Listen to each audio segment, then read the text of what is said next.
Muy bien. Antes de abrir la palabra, vamos a tener una palabra de oración. Oremos. Amado Dios y Padre Celestial, te damos gracias porque podemos llegar delante de tu presencia en esta hora para agradecerte, Señor, que tú nos das la oportunidad de estar reunidos, como lo hemos hecho en esta tarde, haciendo memoria de nuestro amado Salvador, con el propósito ahora también, Señor, de poder abrir tu palabra y escudriñar en ella lo que tú quieres darnos para cada uno de nosotros. Te pedimos, Padre, que sea de bendición para cada una de nuestras vidas lo que hemos de ver y leer también en esta noche. Y te pedimos también por aquellos que no pueden estar con nosotros, aquellos que están enfermos, los que están de vacaciones, los que por la inclemencia del tiempo no han podido llegar, que tú estés con cada uno de ellos. Todo te lo pedimos y te lo agradecemos. En el nombre del Señor Jesús. Amén. Bien. Vamos a abrir nuestras Biblias. No voy a ser extenso, voy a ser lo más breve posible, lo prometo. Hechos capítulo 9.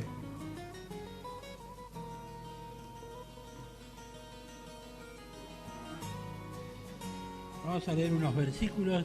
Dice: Saulo, respirando aún amenazas y muerte contra los discípulos del Señor, vino al sumo sacerdote y le pidió cartas para la sinagoga de Damasco, a fin de que si hallase algunos hombres o mujeres de este camino los trajese presos a Jerusalén.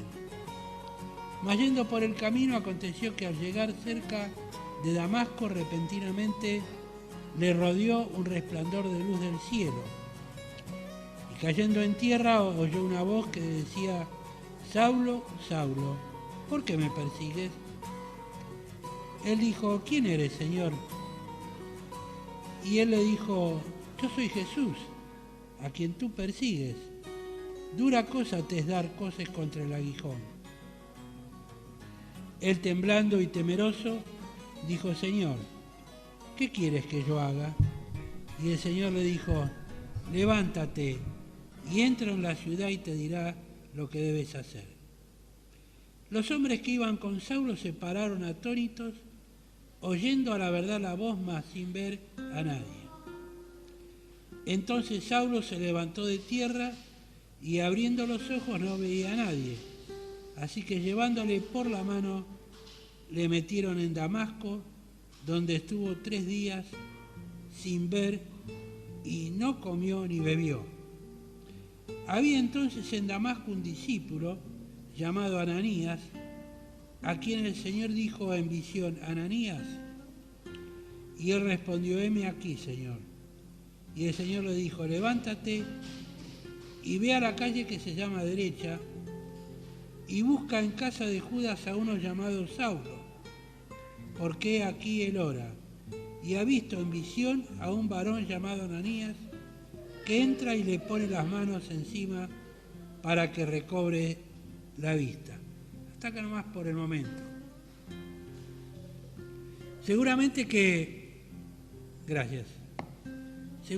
todos conocemos muy bien de hace tiempo la historia de la conversión de Saulo. Pero yo quisiera que saquemos algunas cositas breves que tenemos para nosotros, para que reflexionemos y las pongamos también en práctica. Ahora miren quién era este Saulo. Saulo era un hombre poderoso. Saulo era un hombre que ante los gobernantes tenía mucho poder y poder de decisión también y de actuación también. Saulo había nacido en Tarso, era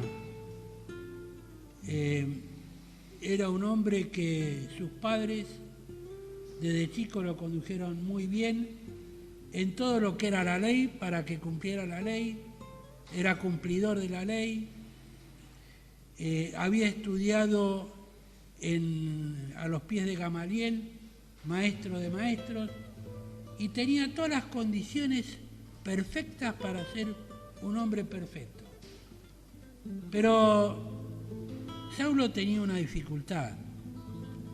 La dificultad que tenía Saulo era que no podía escuchar por las calles que aquellos hombres que se juntaban en la sinagoga, en las plazas, en las esquinas, y hablaban de un Cristo muerto y resucitado, él no lo podía tolerar. Era algo como que para él era un invento, algo imposible de que haya sucedido. Y así él buscaba de agarrar a los cristianos y buscarle una causa para ponerlos presos. Allí, si nosotros vamos al capítulo anterior, encontramos que después de la muerte de Esteban, Saulo entra en Jerusalén. Y allí estaban los discípulos con algunos creyentes reunidos y predicando el Evangelio. Ahora, ahí hizo el alboroto Saulo. Y miren lo que hizo también. Dice que en Jerusalén, entrando en las casas, hasta ese poder tenía que nadie le podía decir nada porque él entraba en las casas y tomaba a aquellos que anunciaban el Evangelio, los arrastraba y los sacaba afuera. Entonces, cuando los discípulos y aquellos creyentes veían y sentían hablar de Saulo, temblaban, porque sabían lo bravo que era.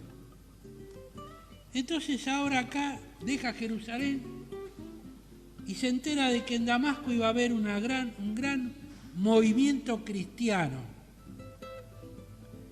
Entonces, ¿qué vamos a hacer? ¿Vamos a permitir de que ellos sigan adelante con, tal vez para Saulo, con su ideología o con su religión, o como quieran llamarlo? No. Tenemos que detener esto. No podemos pensar de que ellos sigan adelante. Pero también tenía que tener un permiso, tenía que tener una autorización. Y dice que Saulo entonces dice que ahí fue y vino al sumo sacerdote y a aquellos gobernantes y pidió cartas, pidió autorización para ir, y donde encontraba, tanto en la sinagoga como en las plazas, como en distintos lugares, en las casas, cristianos reunidos hablando del Cristo muerto y resucitado, que fuera puesto preso. Entonces, ya con sus papeles de autorizaciones en los bolsillos, iba caminando con sus compañeros por aquellas calles camino a Damasco, y lo que menos esperaba Saulo era aquello que le sucedió. Lo que menos esperaba Saulo era que de repente una luz refulgente, una luz que no podía observarla, que lo dejó ciego, lo dejó sin poder ver. Y no solamente que lo dejó ciego, sino que no pudo avanzar adelante. Pero no solamente que tenía que escuchar aquella voz, sino que tenía que ver aquella luz, sino que tenía que escuchar aquella voz. Saulo, Saulo, ¿por qué me persigues? Yo pienso, ¿cuál habrá sido el momento que vivió Saulo cuando escucha, ¿por qué me persigue? Ahora, cuando él da la respuesta a aquella voz, Señor, ¿quién eres? Al decir Señor, ¿no estaba hablando de la persona del Señor Jesús? sino que era aquella respuesta como una respuesta de ese respeto que había cuando se trataba con otra persona que no eran conocidos. Señor, Señor, ¿quién eres? Pensando que tal vez no iba a recibir respuesta, o qué respuesta iba a recibir. Y de repente escucha: yo soy Jesús, a quien tú persigues. Jesús, yo no estoy persiguiendo a Jesús, estoy persiguiendo a aquellos que nombran o invocan el nombre de Jesús. Pero para el Señor era lo mismo. Y ahí Él quiere abrir sus ojos, pero no puede. Está arrodillado en tierra, y sus compañeros mirándolo, y sus compañeros escuchando aquella voz, pero no viendo a nadie. Un sonido, pero no veían a nadie. ¿Quién es el que está hablando? ¿De dónde viene esto?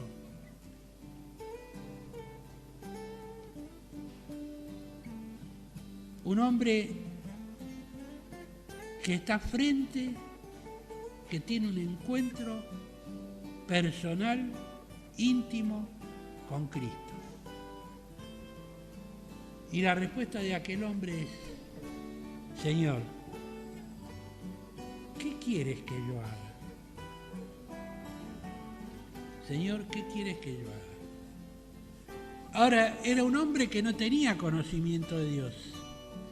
Era un hombre que no tenía todavía temor de Dios. Pero allí, arrepentido, arrodillado, humillado, viendo su condición de miserable, frente a la persona y a la presencia de la voz de Dios, tiene que decir: Señor, ¿qué quieres que yo haga? Ahora, nosotros hemos conocido al Señor Jesús como nuestro Salvador. Ahora, yo hago una pregunta. ¿Cuántas veces le hemos dicho al Señor: Señor, ¿qué quieres que yo haga? O muchas veces le hemos dicho al Señor: Señor, mira cómo estamos, Señor.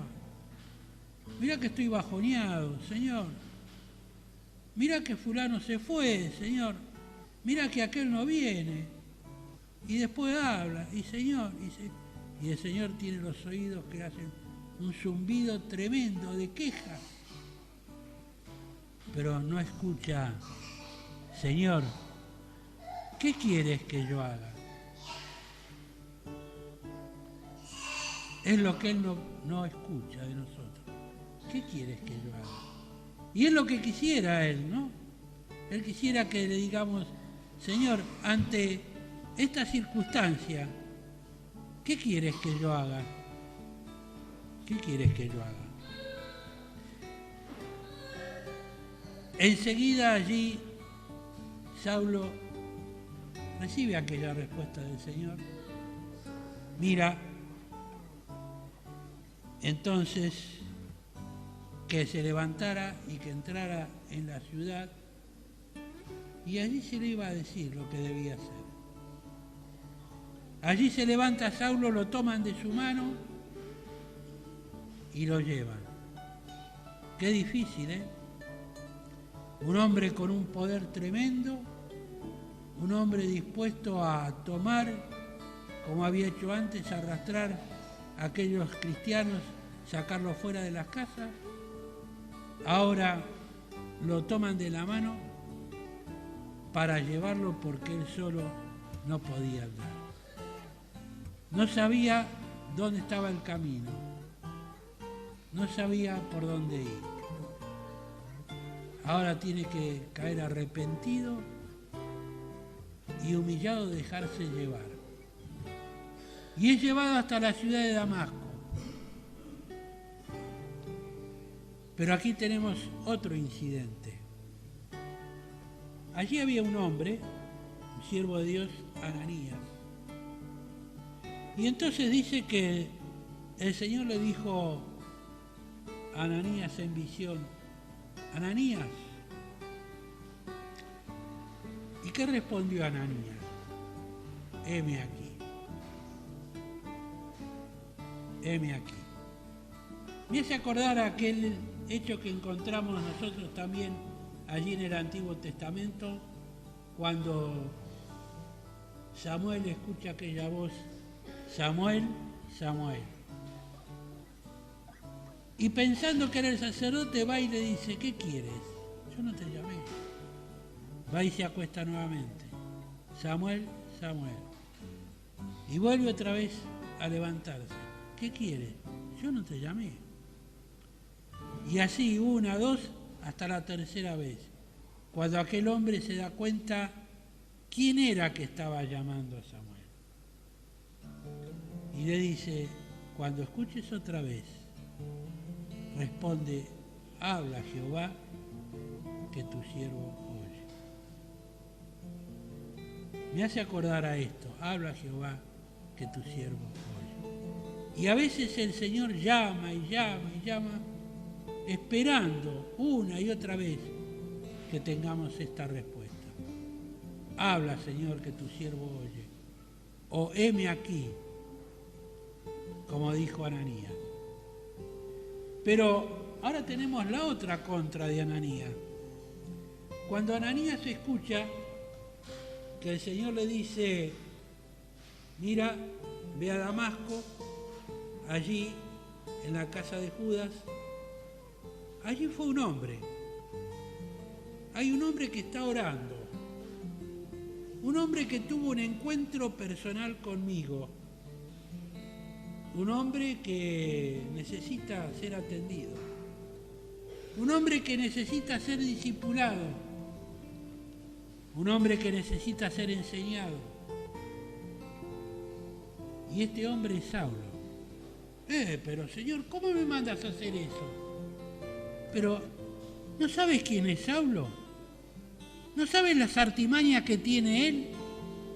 Que es capaz de usar esto para, al contrario, que los cristianos estén más alrededor de él y tomarlos de golpe. Ananías,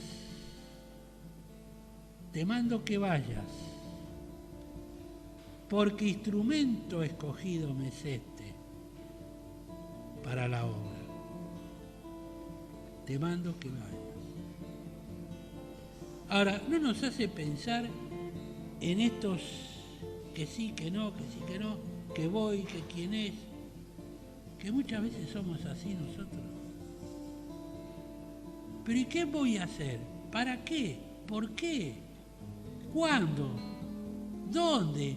Y ponemos todos los peros y los interrogantes como para no estar dispuestos. El Señor tenía un propósito con Saulo. El Señor tiene un propósito con cada uno de nosotros. Saulo había perseguido mucho a la iglesia. Saulo había hecho sufrir mucho a los cristianos. Pero ahora comienza la segunda etapa en la vida de Saulo. Un hombre inteligente, un hombre trabajador. No era un hombre que andaba por las calles ahí mendigando. Era un hombre preparado, intelectualmente y manualmente. Era tan importante aquellos hombres que en aquella época eran aquellos que fabricaban tiendas, fabricaban carpas, eran tan importantes. No cualquiera lo podía y lo sabía hacer. Saulo tenía este oficio también. Pero ahora el Señor le saca ese oficio y le da un oficio superior. Un oficio con una paga mejor. Era ir a llevar adelante el mensaje del Evangelio. Cuando Ananías entró en aquella casa, cuando Ananías impuso las manos sobre Saulo y Saulo recobró la vista, dice que de sus ojos cayeron como escamas y al momento recibió la vista. No era un milagro de Ananías, no era un milagro de Ananías, era un milagro del Señor. El Señor utilizó un instrumento y ese instrumento fue Ananías. Pero no porque después Ananías tenía poder para seguir haciendo aquellas cosas. Fue esa oportunidad que Dios lo utilizó para que Saulo recobre la vista.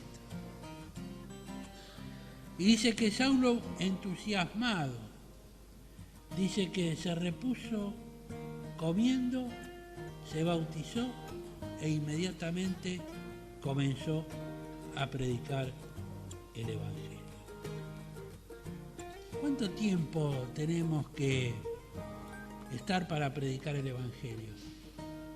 Hay que tener una preparación universitaria, hay que tener una preparación de un seminario, hay que tener una preparación de muchos libros tragados para que podamos aprender a anunciar el Evangelio. No. El Señor es el que da la palabra. ¿Cuántos hombres y mujeres en el transcurso de este mundo, desde que comenzó a anunciarse el Evangelio hasta aquí, han salido y han proclamado el Evangelio sin tener ni siquiera conocimiento de la palabra o sin poder leer, porque no sabían leer ni escribir? Pero sin embargo, acuérdense de aquel ciego que decía: una sola cosa yo sé, que antes yo era ciego y ahora veo.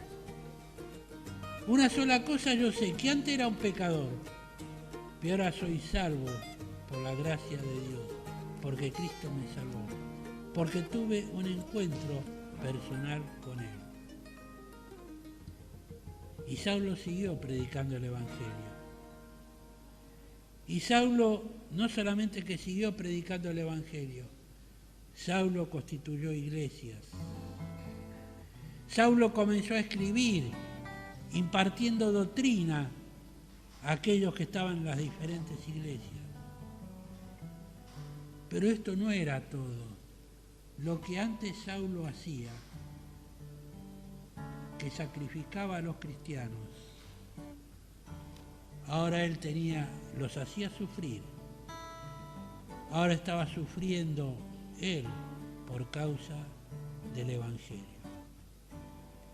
Y si vamos a Romanos, vamos a leer ahí en Romanos que él mismo le dice: Señor, quita este aguijón de mi carne. Y el Señor le tiene que contestar: bástate mi gracia, porque mi poder se perfecciona en la debilidad. El poder de Dios perfeccionado en la debilidad del apóstol Pablo.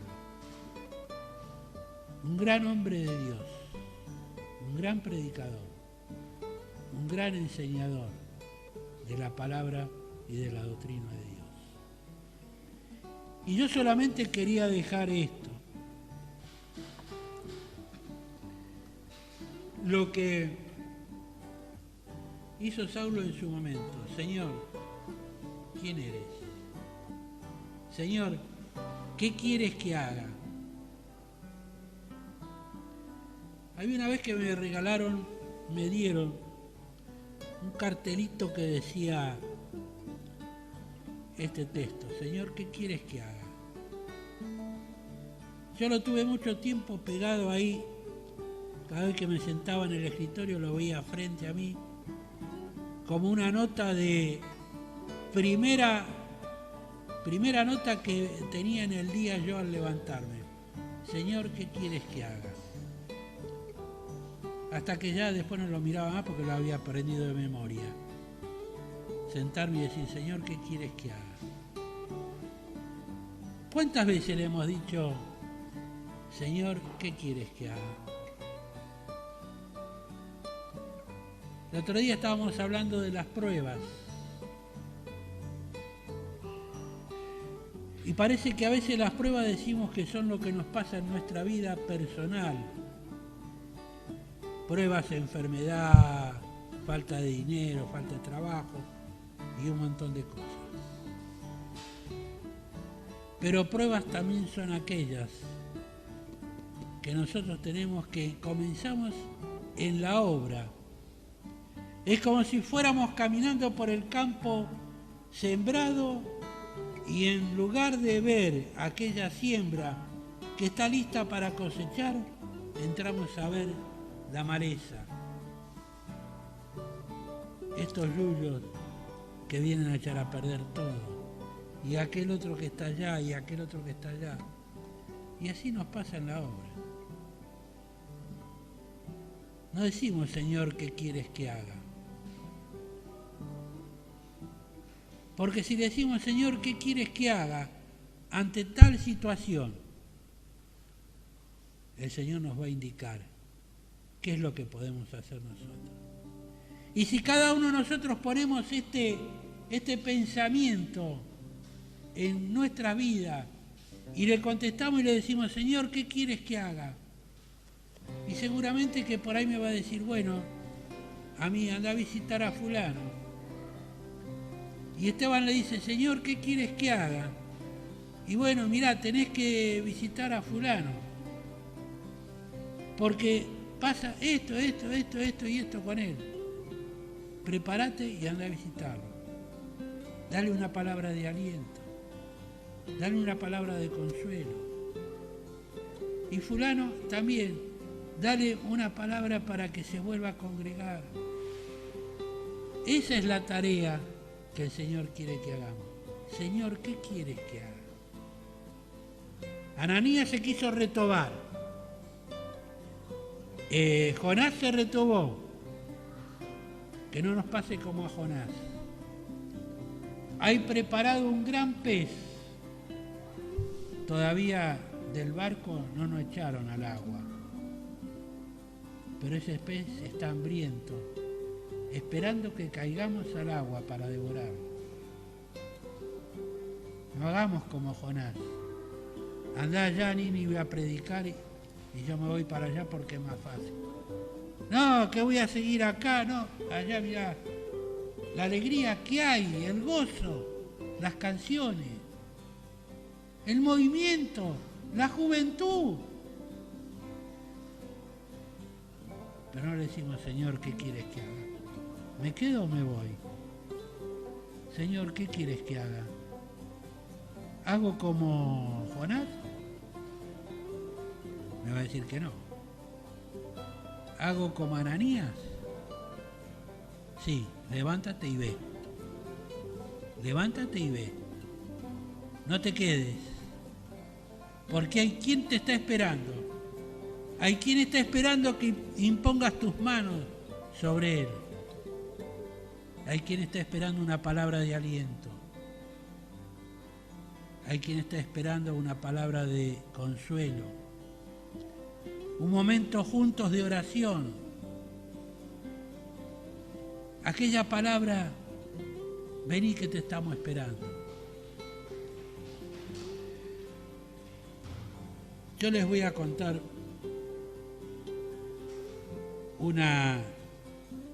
algo que hace muchos años nos pasó estando en la otra congregación. Un día vamos el grupo de hermanos a visitar a un joven que hacía mucho que no venía. Y siempre decíamos, tenemos que ir a visitar a fulano. Sí. Pero claro, estamos involucrados en otras cosas. Y el único día que podíamos ir a visitarlo era el día domingo. O por la mañana o por la tarde. A la tarde teníamos compromisos. A la mañana también teníamos compromisos. ¿Y cómo hacemos? Un día no aguantamos más y dijimos, bueno, vamos ya.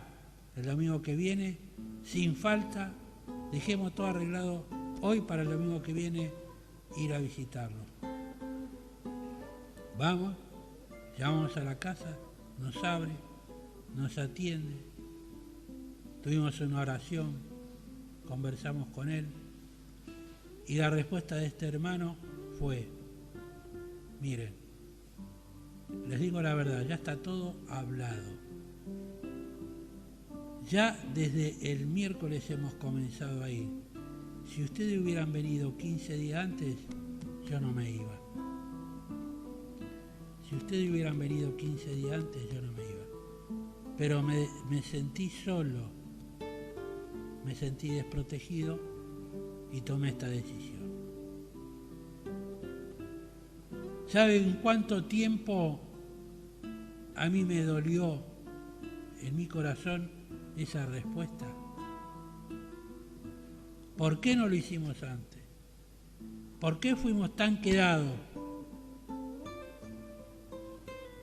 Y realmente es algo para que tengamos presente, que no nos pase a cada uno de nosotros lo mismo. El Señor no quiere que se cierre una puerta,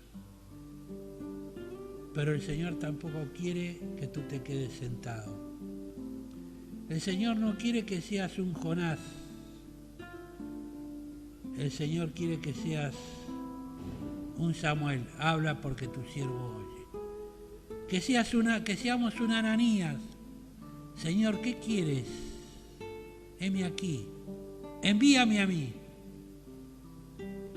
Y vamos a recibir algo hermoso, que es la satisfacción de saber que hemos cumplido con la misión que el Señor nos manda diariamente. Que realmente en estos pensamientos rápidos que el Señor nos ayude para que podamos, en los momentos, estamos comenzando un año nuevo, que podamos ver cómo comenzamos el año, pero que podamos hacer la tarea para que al finalizar este año que hemos comenzado, nos gloriemos de ver que el Señor ha derramado lluvias de grandes bendiciones por la tarea que hemos hecho, pero no porque la hemos hecho nosotros, sino porque nos hemos puesto a los pies de Él. Señor, ¿qué quieres que haga? He aquí, envíame a mí.